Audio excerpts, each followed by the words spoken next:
La respuesta de la Iglesia a la familia.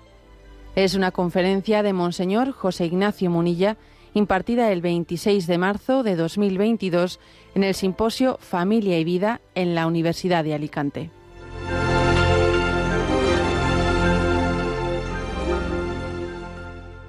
Hoy yo voy a desarrollar esta reflexión que tiene como título La respuesta de la Iglesia a la familia, y me voy a intentar ceñir a ese título, la respuesta de la Iglesia a la familia. Bueno, bien es verdad que cuando se decimos la Iglesia responde a la familia, no son dos sujetos distintos, están integrados, ¿no? En el fondo es la respuesta que da la Iglesia a sí misma, porque bien sabemos que la Iglesia es familia de familias y bien sabemos que la familia es iglesia doméstica. Pero bien, entendemos la expresión, la respuesta que la Iglesia da a la familia.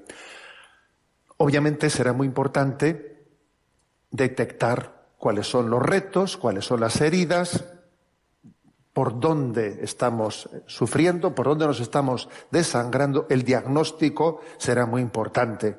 Ayer don Mario nos compartió algunos datos fuertes. Porque claro, si decimos ahora mismo en España se casa la mitad. La mitad se casan y la mitad conviven. De los que se casan, se divorcian la mitad. Madre mía. De los que se casan, han llegado ya, ¿no?, con el paso del tiempo a casarse por lo civil, la gran mayoría, casi un 90%. Los matrimonios canónicos son un 10-15%. A ver, los datos son tremendos. Son tremendos de lo que ha acontecido en pocas décadas, en pocos años. Y entonces alguno diría, bueno, ¿es pesimista este diagnóstico? A ver, un pronóstico puede ser optimista o pesimista, pero un diagnóstico no, puede ser verdadero o falso. Es otra cuestión. Esto no es cuestión de pesimismo o de optimismo. Un pronóstico tiene que ser verdadero, ajustado a la verdad. Y obviamente esos datos están ahí, están ahí. Para poder acertar es importantísimo aceptar la realidad, ¿no? Y la realidad es que, bueno, estamos llamados a hacer una nueva evangelización en la que partamos de cero. O sea, es decir, hay que comenzar con el ABC, con el ABC. Y quizás nunca como hoy, ¿no? Esa predicación del querigma tiene que partir de no dar nada por supuesto. A ver, no se puede dar nada por supuesto. Nada. Yo solo descubrí un día que estaba con los jóvenes de confirmación en Zumárraga y les estaba explicándoles el primer mandamiento. Y entonces les estaba diciendo, amarás a Dios con todo tu corazón, con toda tu alma, con todo tu ser. Y entonces un joven me dijo, pero qué egoísta, ¿no? Todo para él, ¿no? Y yo me quedé conmovido, ¿no? Y dije, madre mía, a ver, no podemos dar nada por supuesto. Tenemos que empezar a explicar el A, B, C. Y entonces me acuerdo que le dije a aquel chico, a ver un momento, pero tú te das cuenta que tú existes porque Dios te ha creado. ¿Tú te das cuenta que tú ahora mismo existes porque Él te sostiene en el ser, que si no te sostuviese, desaparecerías? Claro, el chaval me miró así, Es que no podemos dar nada por supuesto. Tenemos que empezar a evangelizar desde cero. Creo que esto es clave, porque además sabemos que el futuro de la humanidad, como dijo San Juan Pablo II, se juega en la familia. No se juega en la empresa, con todos mis respetos a los empresarios. No se juega en los parlamentos, con todos mis respetos a los políticos. No se juega en el campo de la batalla, con todos mis respetos a los militares. Ni en los laboratorios científicos, ni en las empresas donde los ingenieros están haciendo grandes innovaciones. No. Donde se juega el futuro de la humanidad, nuestra felicidad es en la familia. Entonces, bueno, pues la pregunta, y voy ahí no me pierdo más en prolegómenos. ¿Cuál es la respuesta de la Iglesia a la familia? ¿Cuál es la respuesta? A ver, ¿qué respuestas da? Y yo, bueno, pues me atrevo a hablar, a resumir en seis respuestas. Intentando también hablar de las grandes cuestiones y de las cuestiones pequeñas, encarnadas y pequeñas. La primera La primera gran respuesta, yo creo que para mí es obvio, es el Sagrado Corazón de Jesús. Es decir, la educación en el amor. Educar en el amor es una palabra con la que nos hemos familiarizado, pero hay que intentar no hacer de ella un lenguaje abstracto. A ver, Sagrado Corazón de Jesús. Es Jesucristo el que nos enseña a amar. Alguno dirá, ¿hay que aprender a amar? ¿Acaso hay que aprender a comer, a dormir, a respirar? ¿No es algo espontáneo? Pues no. No, también hay que aprender a comer, por cierto. Pero bueno, también hay que aprender a dormir, por cierto. Pero lo de aprender a amar, bastante más, bastante más. Se sufre mucho, muchísimo, por no saber amar. ¿Cuántas personas buenas conocemos los aquí presentes que han vivido pues un auténtico calvario por no saber amar, porque se les ha hecho imposible el matrimonio, ¿no? Y entonces se ha dicho, ¿qué pasa? Que eran incompatibles. ¿Pero qué incompatibles, Decía Chesterton que él todavía no había conocido nunca un matrimonio compatible. Decía, no existe un matrimonio compatible. No existe. A ver, el problema no es que seamos compatibles, incompatibles. El problema es que no sabemos amar desde el corazón de Jesús. Y ese es nuestro drama. Y eso es lo que nos hace sufrir. Entonces, esto es muy importante. Importancia de conocer el amor de Cristo y desde Él conocernos a nosotros mismos. Yo os voy a decir que a mí se me abrieron los ojos cuando a los 2 años o 3 de ordenarme fui a ver una película. Estoy hablando de cuando yo tenía pelo. Entonces, a ver, allí en el año 1989 se estrenó la película del Club de los Poetas Muertos, que muchos la habréis visto.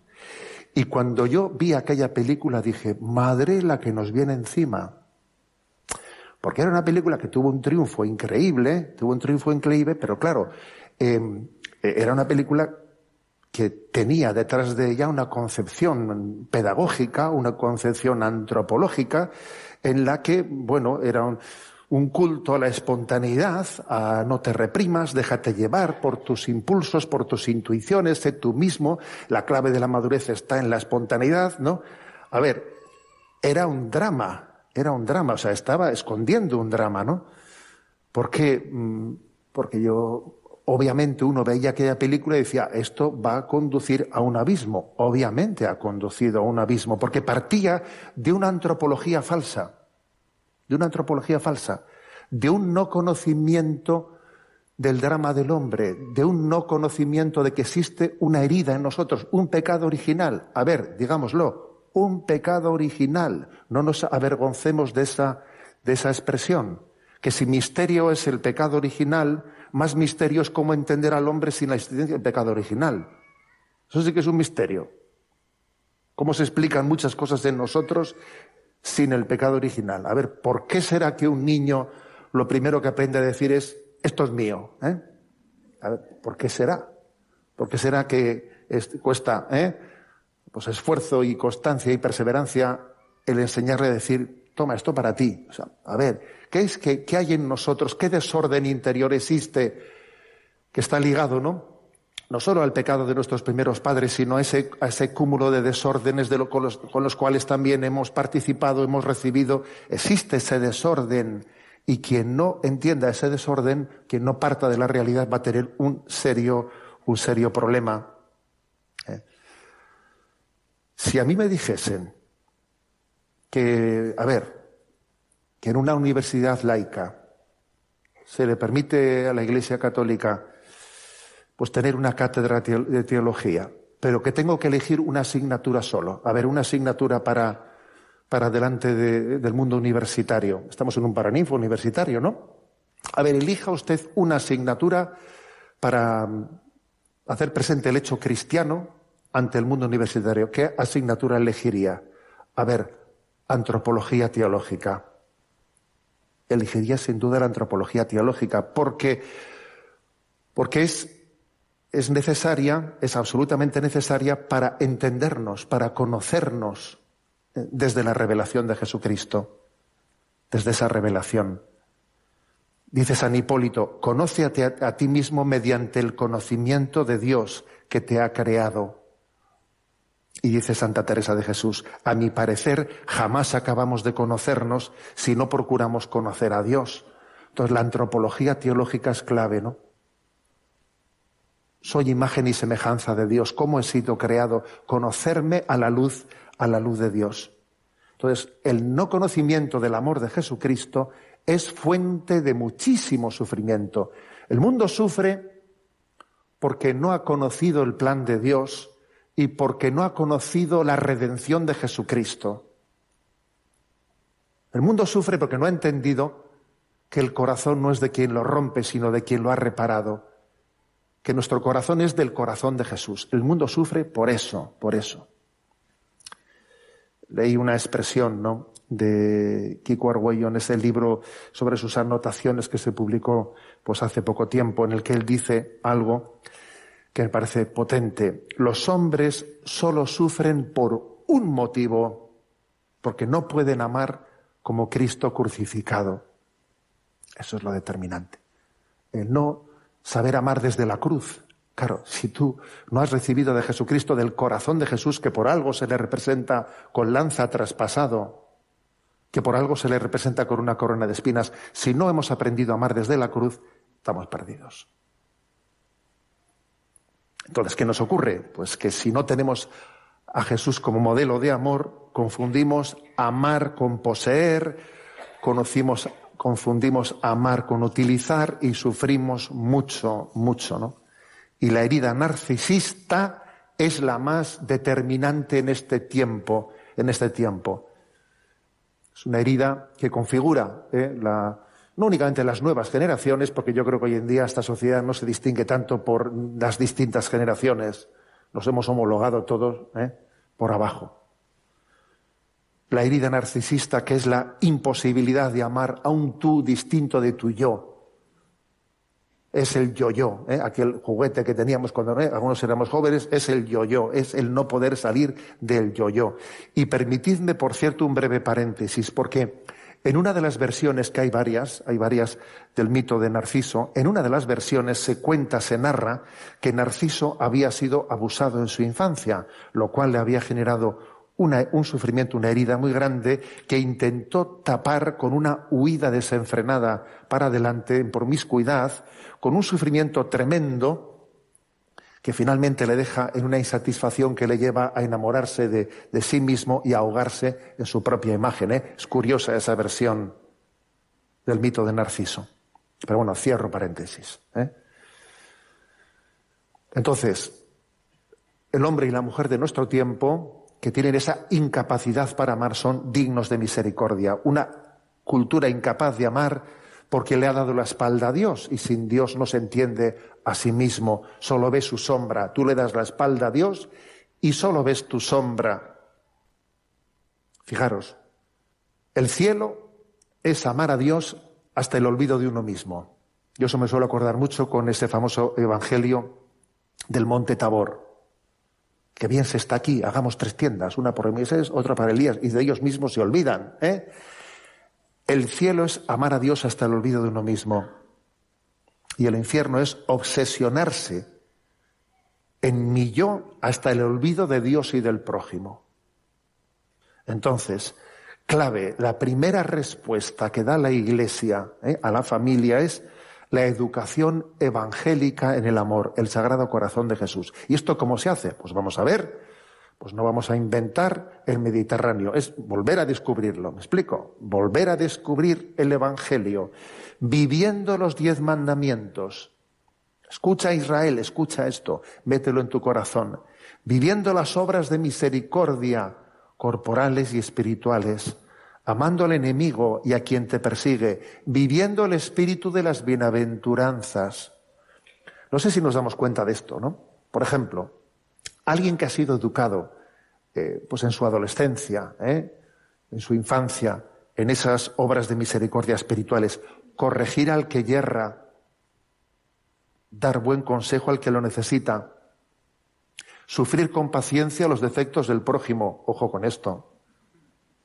¿Vosotros creéis que esta educación en los valores evangélicos no tendrá mucho que ver con qué pase después en el matrimonio? Vamos que eso no tiene que ver. Es que va a ser determinante, claro. Es que el Evangelio vivido en toda su integridad va a ser determinante. Luego es que no somos compatibles, que compatibles, por Dios. El problema es que no hemos aprendido a amar. No hemos vivido los mandamientos. No sabemos las obras de misericordia. No hemos vivido el espíritu de las bienaventuranzas. Ese es el problema, ¿no? Nos ha configurado el mundo. No estamos configurados por el Evangelio. Nos ha configurado el mundo, como esos que se están peleando, pues en Ucrania. ¿Quién les ha configurado? ¿Su cristianismo? No, su nacionalismo.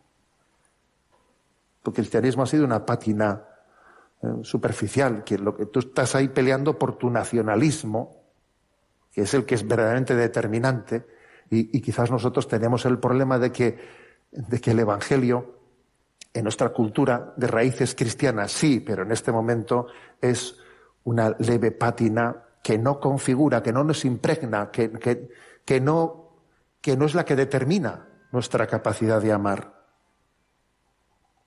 Por lo tanto, esta es la gran propuesta de la Iglesia. El Evangelio, el corazón de Jesús como escuela del amor. Es la escuela divina del amor humano. Y a la luz del corazón de Jesús podemos identificar nuestras heridas a la luz del Espíritu Santo, ponerlas en presencia de Dios y de un acompañante, lo cual es muy importante para vencer el demonio mudo del cual hablaban los padres de la Iglesia, el demonio mudo que nos lleva pues, a aislarnos justo cuando necesitamos pedir ayuda. Dice San Juan Crisóstomo, fíjate cómo las fieras atacan el rebaño, fíjate cómo provocan una estampida, fíjate cómo provocan que alguien se separe, que la más débil se separe del rebaño. Y cuando han conseguido que se separe, las fieras van y dice San Juan Crisóstomo, y le agarran por el cuello para que no pida ayuda. Y esa es la estrategia del demonio mudo. Identifica tus heridas a la luz del Espíritu Santo. Ponlas en presencia de Dios y ante la Iglesia que quiere acompañarte. Contempla que hay otra herida, y es la herida con lanza traspasada de un corazón santo, que es la del corazón de Jesús. Contempla esa otra herida.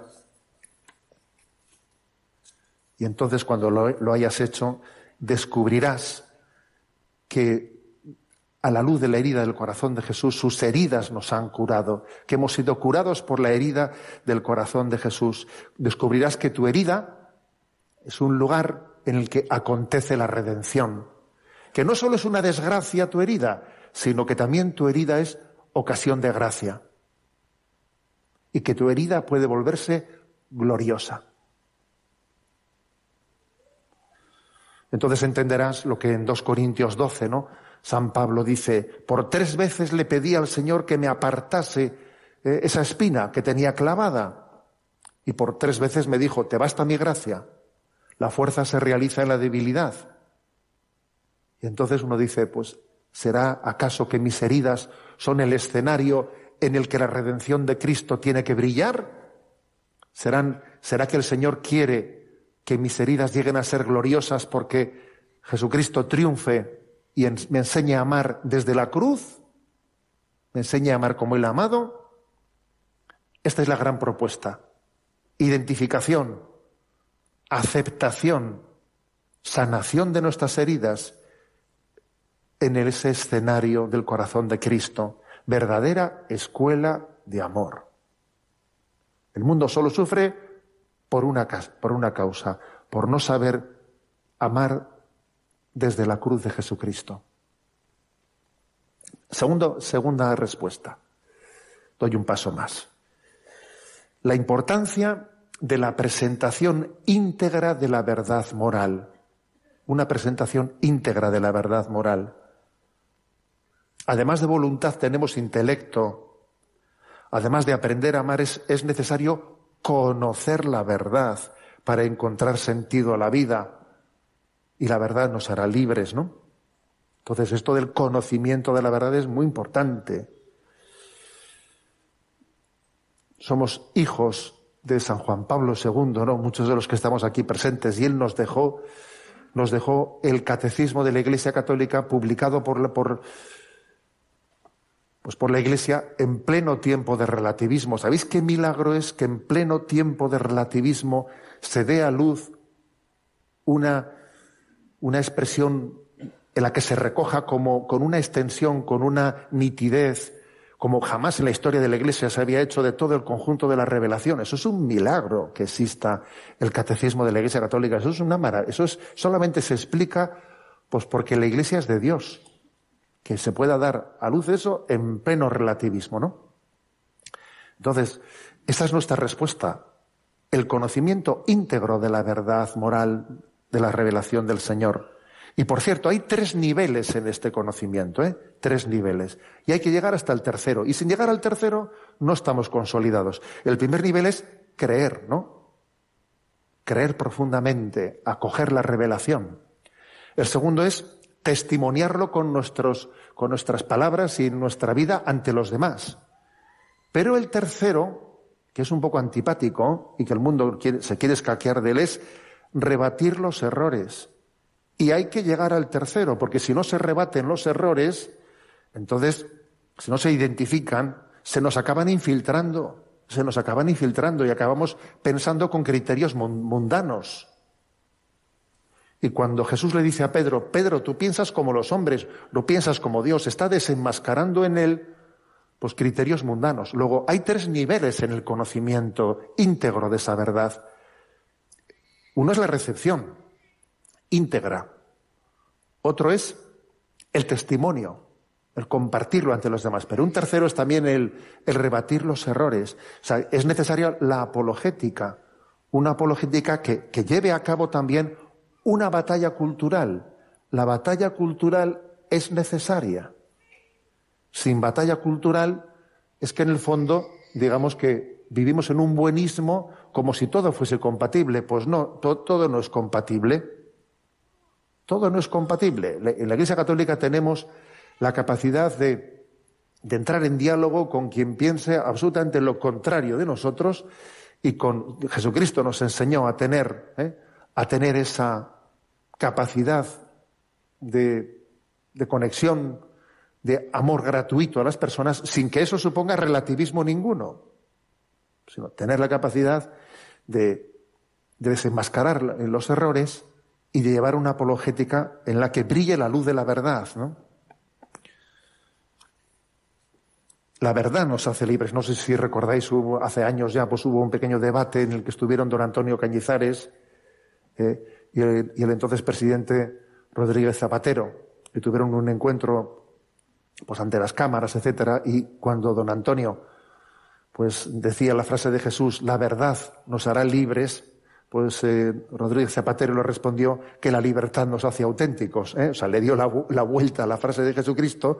En vez de la verdad nos hace libres, no, es la libertad la que nos hace auténticos. A ver, la libertad nos hace auténticos dependiendo de que sea utilizada en verdad, sino al revés, exactamente. No es verdad que la libertad nos haga auténticos.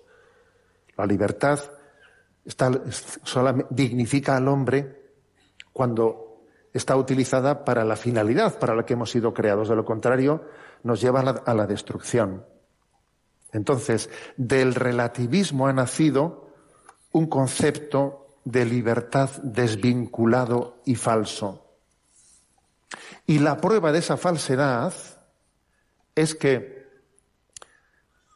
así como en un primer momento, ¿no?, se reivindicó la libertad de expresión, ¿os acordáis? Yo recuerdo que en mi juventud se reivindicaba libertad de expresión, ¿no? Los chistes de Mafalda, de Quino, etcétera, pues eran chistes que todos ellos, ¿no?, estaban subrayando la libertad de expresión. Yo me acuerdo que en algunas asambleas de esas, ¿no?, cuando teníamos 17 años, pues allí uno decía, yo no pienso como tú, pero daría mi vida para que tú puedas tener libertad de expresarte, ¿no?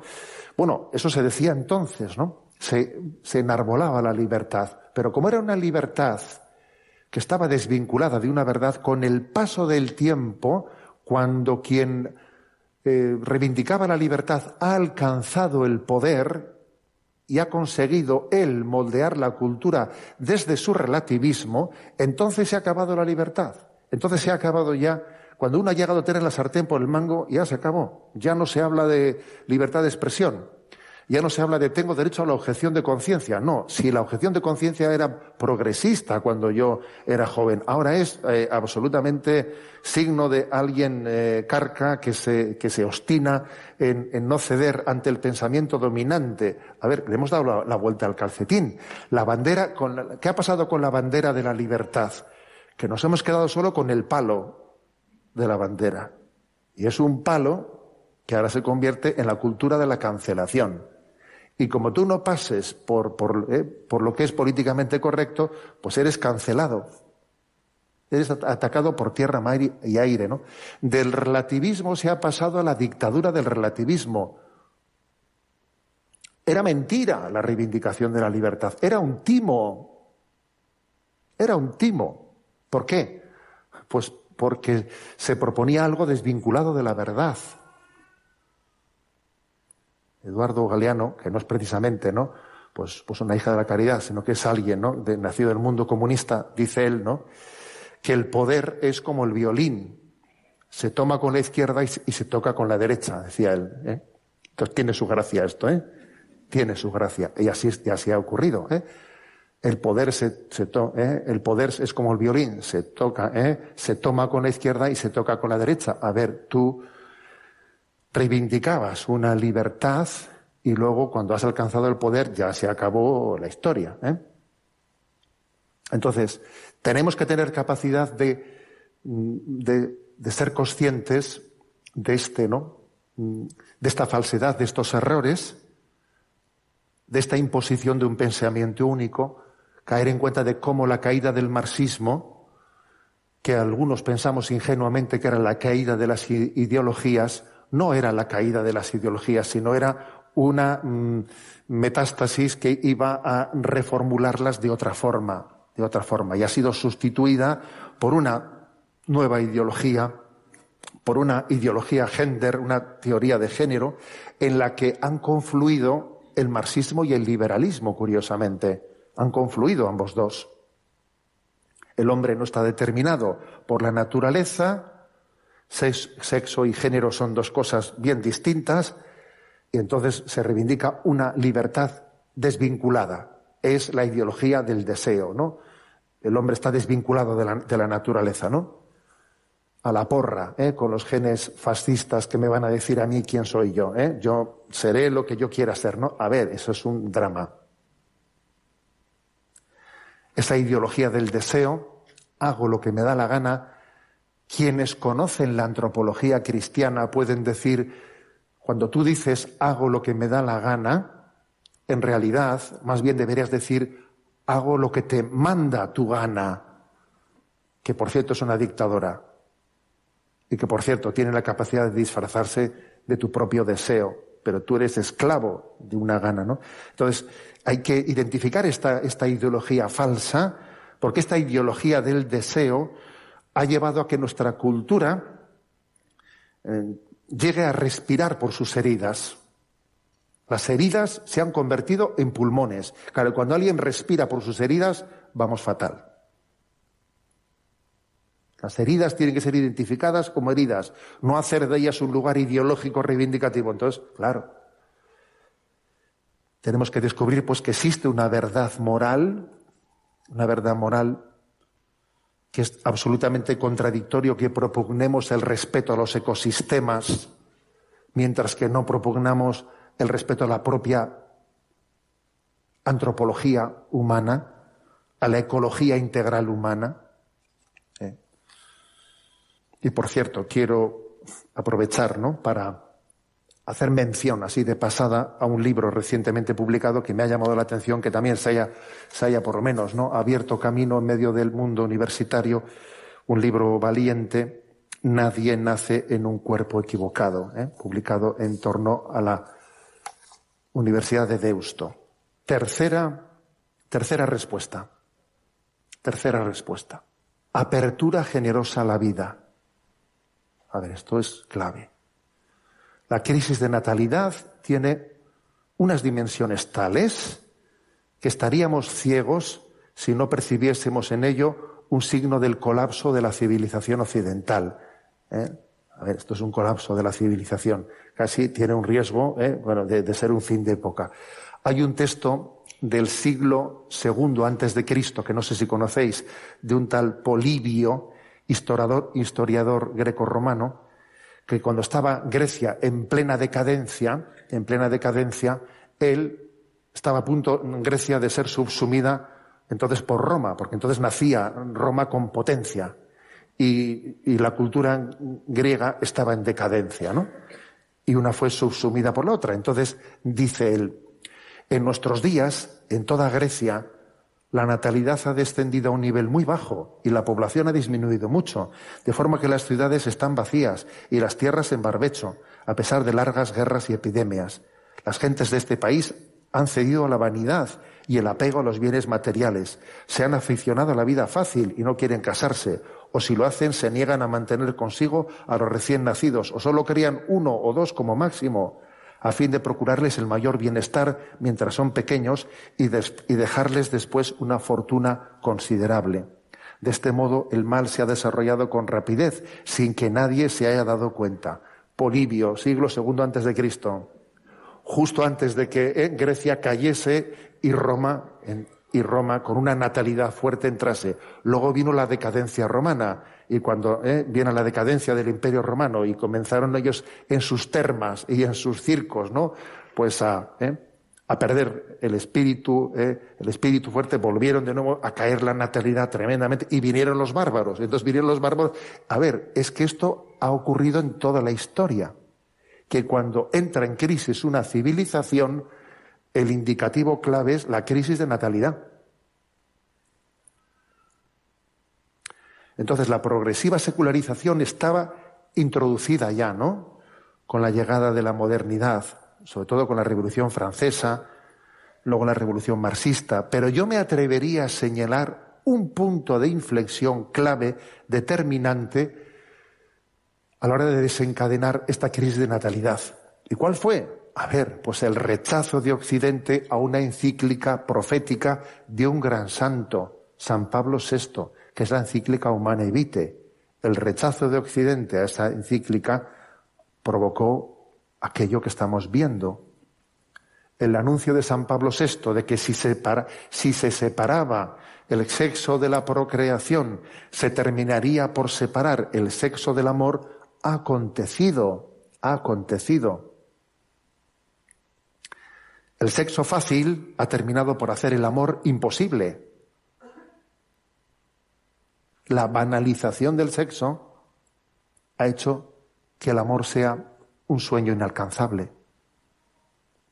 Lo dijo San Pablo VI, nos reímos de él. Dijimos que era un aguafiestas. Se dijo que la llegada de la pastilla anticonceptiva iba a permitir que la gente se amase más. Mira, ha acontecido lo que ha acontecido. Y voy a decir una cosa, que una parte de la sociedad está preocupada por la crisis de natalidad desde un punto de vista sociopolítico, por aquello de que se esté dando cabida a unos flujos migratorios nunca antes visto. Están preocupados porque temen la invasión de otras culturas que no respeten la nuestra, pero no se han dado cuenta de que la invasión ya se había producido y había sido la secularización. Esa sí que era la invasión. Esa sí que era la invasión. Que no sé si conocéis la famosa frase de Merkel, que dijo ella: aquí no es que haya muchos musulmanes, lo que hay es pocos cristianos. Es una frase redonda, vamos. O sea, la invasión ya se había producido y era la secularización, claro. Nuestro problema fundamental no puede estar en que tenemos riesgo en que las inmigraciones nos eclipsen. El problema es que la crisis de natalidad es signo de nuestra crisis de esperanza. Es imposible dar la vida cuando no se aprecia la vida como un don, porque no tienes un motivo para darla. Solo por motivos sociopolíticos no vamos a remontar la crisis de la natalidad. Además de permitirme un inciso, un breve paréntesis. No tenemos una clase política que se tome esto en serio, porque una de las debilidades de la democracia es que pues, el mundo político vive de cara a las elecciones que vienen dentro de 4 años. Y entonces tengo que conseguir unas metas de esas que en 4 años luzcan, para poderme presentar a las siguientes elecciones diciendo hice un puente, hice no sé qué. Pero claro, apostar por la natalidad, eso no lo vas a ver tú.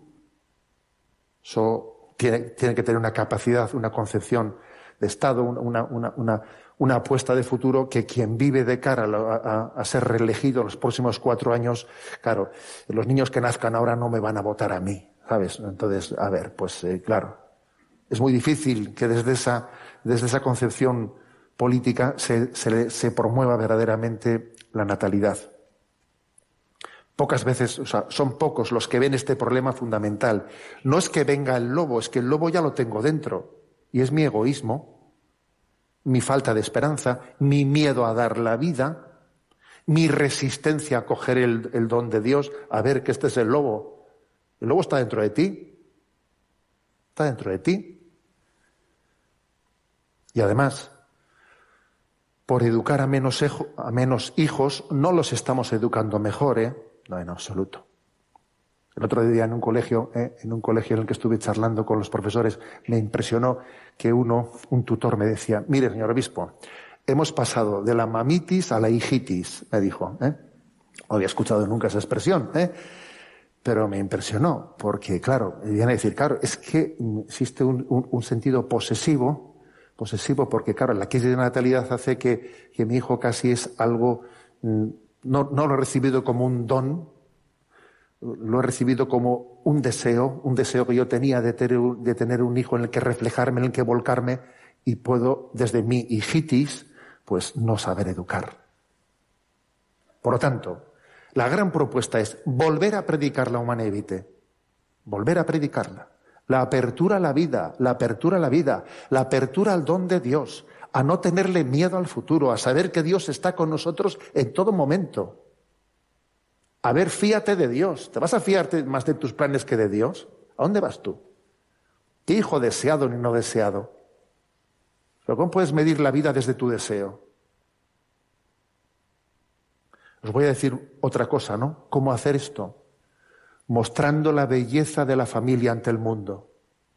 Porque aquí hay una paradoja, que es que el mundo se cierra en la vida, pero luego de reojillo, mira la vida, la admira, un poco la envidia. Yo recuerdo una anécdota de mi vida que no olvidaré, y es que recién nombrado obispo, pues fui allá a Roma a presentarme ante el Santo Padre, y bueno, y volvía en avión. Entonces era la Jornada Mundial de las Familias de Valencia, recordáis, que muchos estaríais allí. Bueno, pues yo volvía en avión y veo que había una familia con las mochilas de la Jornada Mundial de la Familia y tal, y había una familia numerosa, Había una madre que tenía un niño en brazos, pero se veía que tenía muchos niños allí en el avión. Y entonces miró para atrás, me vio, se acercó con el niño y me dice, claro, me vio con el pectoral, me dice, ¿es usted obispo? Sí, pues mire, me ha nombrado ahora, tal. ¡Hombre! Y entonces, a ver, niños, venid para aquí. Y empezaron a salir niños de los asientos.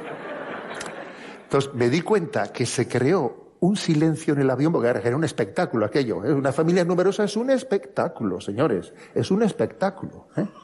Entonces vinieron todos allí, todo el mundo se hacía el dormido así con el ojito poniendo la oreja en el avión, ¿no? Y entonces va la madre y les dice a todos, mirad, este es el obispo por el que estamos rezando esta semana un Padre Nuestro por la noche. Y yo dije, madre mía, en este avión ha caído una bomba atómica, vamos, ¿no? Esta mujer no se da cuenta del testimonio que ha dado. O sea, su alegría, el decir, y esta mujer con todos estos niños tiene tiempo, preocupación para rezar por un obispo. ¿Pero esto qué es esto? Esto es la Iglesia, señores. Eso es la Iglesia. Esa mujer allí dio una predicación que yo creo que se quedaron atónitos los del avión. Mostrar la belleza de la familia es muy importante. Predicar la Humanae Vitae y mostrarla, porque aunque la critiquemos, aunque pongamos a parir, te digo yo que la envidiamos. Y os voy a decir una cosa más. Qué bien me hizo a mí como sacerdote de 24 años, cuando yo me ordené con 24 añitos allí en Zumárraga, el participar también de la vida de las familias. Algunas familias, yo creo que pensando, ¿cómo estará este por ahí, este recién ordenadito ahí solo?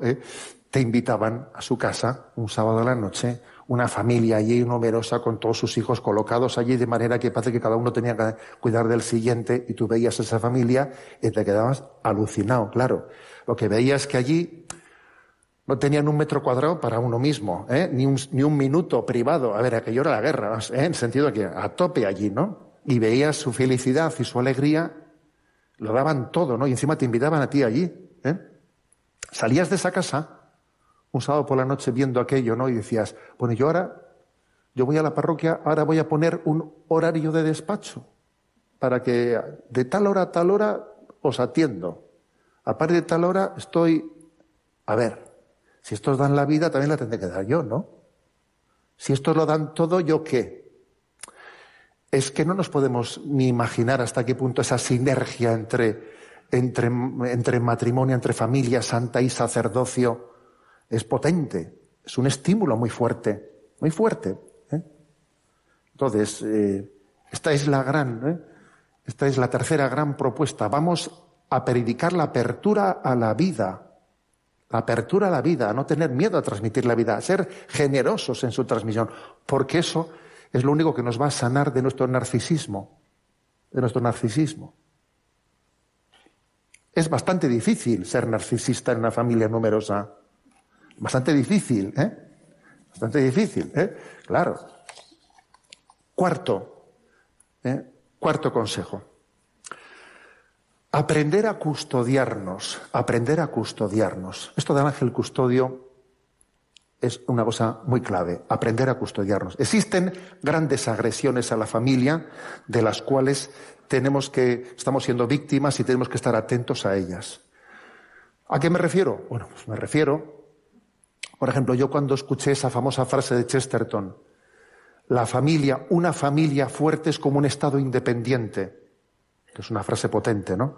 Una familia fuerte es como un Estado independiente. Pensé, sí, Chesterton, pero si tú hubieses vivido en nuestro tiempo y hubieses visto cómo las tecnologías se te meten en casa y tú, por mucho que quieras mantener las fronteras de tu familia, de repente los chavales adolescentes están con el móvil y tienen a ver cómo conservamos las fronteras de la familia, ¿sabes? Para que esto sea un Estado fuerte. Complicado, Complicado. Entonces, creo que nos tenemos que custodiar en esto. Aquí existe un gran problema con las nuevas tecnologías, un gran problema, que son un buen siervo, pero un malísimo señor. Y están diseñadas para generar adicciones. Yo me atreví a decir en la última visita a Límina, en la congregación, ¿no?, de medios de comunicación de la Santa Sede, que deberíamos de personarnos, la Iglesia Católica se debería de personar para hacer un seguimiento que están haciendo algunas instituciones para desenmascarar cómo detrás de las nuevas tecnologías ha habido un diseño adictivo. Alguien tendrá que explicar por qué en Silicon Valley los miles de ingenieros de las grandes tecnológicas han fundado colegios privados en los que a sus hijos les prohíben utilizar tecnología. A ver, alguien puede... Y son los hijos de los que saben. ¿Alguien puede explicar eso?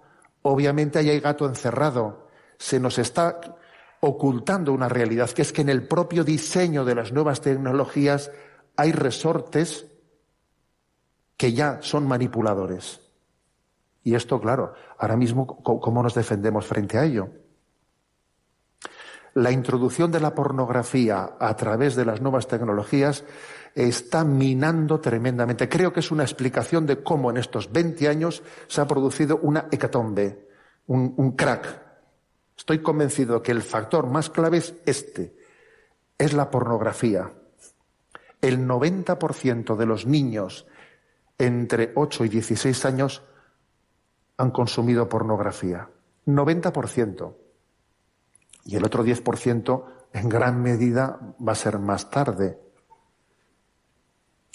Ha acabado siendo un caballo de Troya para desordenar completamente la antropología.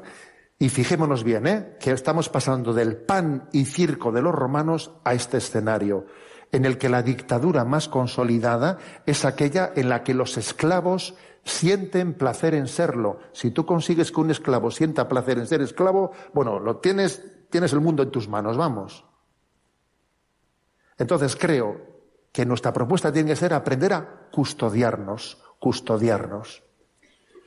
¿Sabéis que yo conozco a un grupo de jóvenes que entre ellos, ¿no?, cuando han dicho, oye, nos ayudamos, venga, quedamos los domingos para ir a misa, porque si voy solo igual se me pegan las sábanas y no voy. Quedamos para ir a misa, venga, quedamos, hagamos el timbre, vamos juntos. A ver, nos instalamos en nuestro móvil el programa este de custodio para que nos comprometamos a no meternos en pornografía, y así cada uno se compromete, yo sé dónde te has metido tú, y nos decimos las claves, y así nos comprometemos a custodiarnos unos a otros y a no meternos en pornografía. A mí cuando me lo contaron me dejaron conmovido. Porque dije, he aquí un grupo de jóvenes que entiende lo que es la amistad cristiana. Nos tenemos que custodiar. Esto es una pandemia. Todo eso lo han hecho para minarnos. Y entonces tenemos que defendernos, tenemos que ayudarnos. Esos recursos de intentar cuidarnos unos a otros los deberíamos de tener todos absolutamente instalados. En todas las familias deberían de existir. Nos tenemos que cuidar unos a otros. El otro día una madre me dijo que, claro, tiene una hija adolescente con 14 años que veía que tenía un problema tremendo, y entonces le instaló en el móvil pues uno de estos programas, ¿no?, de custodio, para que ella también ve dónde está la hija.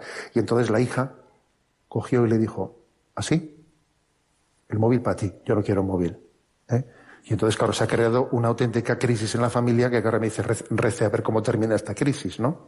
Pero claro, el ideal es hacer eso desde el primer momento, ¿sabes? Desde el primer momento, para que después, cuando uno quiere recuperar terrenos que perdió, luego no sea más complicado.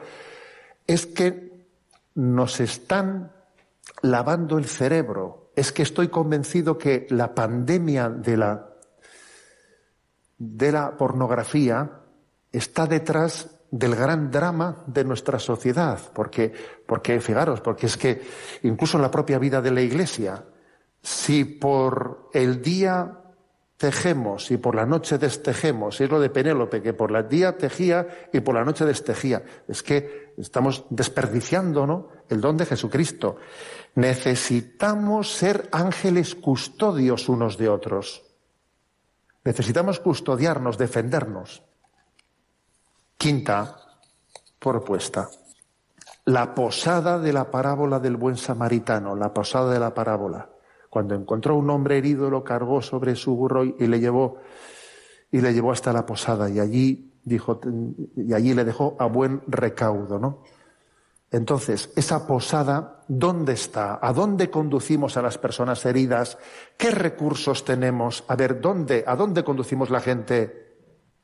¿Dónde está el hospital de campaña ese del que nos habla el Papa Francisco? ¿A dónde conducimos la gente? A ver, pues obviamente la Iglesia hizo una gran apuesta que tenemos que renovar, que son los centros de orientación familiar.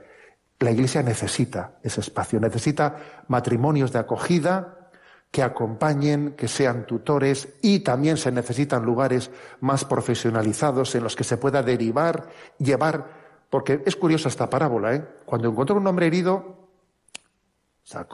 empezó a curar con aceite y vino, primera curación, pero luego dijo, claro, esta primera curación que he hecho yo está bien, pero no es suficiente. Le cargó su montadura y le llevó a la posada. Necesitamos replicar la parábola del buen samaritano así. Tener en todas nuestros ambientes eclesiales y parroquias matrimonios que hagan la primera cura con aceite y vino de esas heridas. Y luego necesitamos una posada en la que ese acompañamiento sea ya más profundizado. A ver, esto es clave. La posada de la parábola del buen samaritano. Yo le pido a Dios que esto sea, ¿no?, pues una gran convicción, diciendo, a ver, esa es mi casa. La posada del buen samaritano es tu casa. Es tu casa. Hoy la necesitas tú. Otro día la necesitará otro. Es tu casa. Y además es el lugar que yo necesito para ejercer la caridad. Porque si no, ¿cómo ejercemos la caridad? Un problema de ejercer la caridad es querer que tenga efectividad. Porque claro, si yo quiero ayudar a la gente herida y tampoco tengo instrumentos de cómo hacerlo, me siento impotente. La posada de la parábola del buen samaritano. Y por último, el sexto punto. Llamamiento a ser familias misioneras. Porque algunos pueden pensar que en este mundo tan hostil en el que estamos, lo mejor es hacer una estrategia defensiva. Como aquellos que suelen plantear el fútbol como, en un tiempo la Real fue de estas, la Real Sociedad fue de estas, que se ponían detrás se cerraban allí en banda en torno al área, y entonces era dificilísimo entrar ahí porque había unas piñas tremendas, entonces se cerraban atrás en bloque y todo lo fiaban a algún contraataque. A ver, algún partido ganaban, pero la liga no, así la liga no se gana. O sea, no, así la liga no se puede ganar. La liga se gana dominando el terreno, ¿me explico? Tú tienes que dominar el terreno, la pelota la tienes que tener tú. Lo que no puede ser es que la pelota la tenga el otro y tú estés atrás cerrado en banda. Así no se gana la liga. Pues fijaros, curiosamente, de esta gran crisis salimos evangelizando, no cerrándonos como una burbuja, evangelizando. Esto es así. Entonces, claro que necesitamos también espacios de encuentro en el que nos demos calor, como este, por ejemplo. Claro que eso se necesita, eso es obvio. Pero no es una mesa camilla para estar calentito y desentenderme del mundo, sino que es respirar al unísono para recibir la fuerza del Espíritu de id y evangelizar. Ser familia misionera, ¿no? Y que nuestros propios hijos vean cómo nosotros vamos a por todas. Un hijo que dice, pues yo, fíjate, soy hijo de una familia, pues me siento como un bichito raro en el instituto porque soy de los pocos cristianos y parece que de ahí se tendría que derivar pues un modelo de estar acomplejadico y metido debajo de la mesa, ¿no? Pues no. Viene mi padre y me dice, venga, vamos a evangelizar, toma. ¿Y esto cómo se entiende? Porque nosotros jugamos así. Vete, sal y predica y desacompleja a tu familia, porque es la mejor manera de desacomplejarnos, como si no me diese cuenta que soy minoría, ¿sabes? Allá que voy. Eso es muy importante.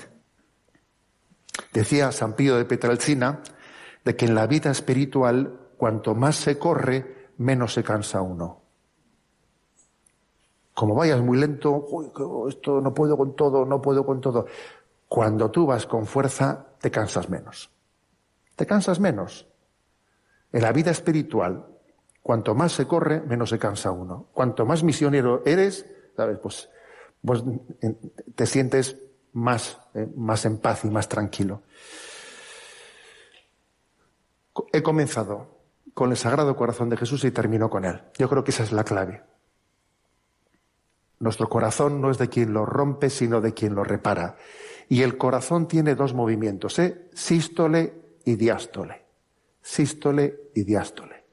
Entonces necesitamos, ¿no?, entrar en la intimidad de Jesucristo para ser enviados por él. Id al mundo entero y predicad el Evangelio. En esa sístole y diástole del corazón de Cristo, que es la que puede regenerar el mundo, la que puede regenerar la familia.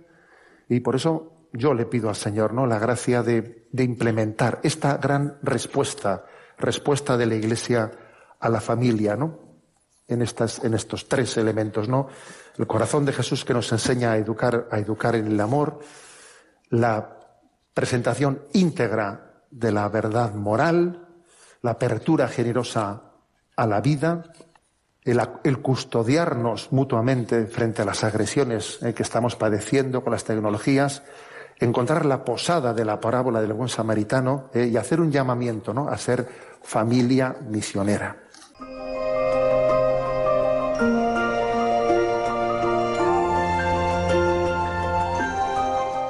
Así finaliza en Radio María la conferencia de Monseñor José Ignacio Munilla titulada La respuesta de la Iglesia a la familia. La impartió el 26 de marzo del 2022 en el simposio Familia y Vida en la Universidad de Alicante.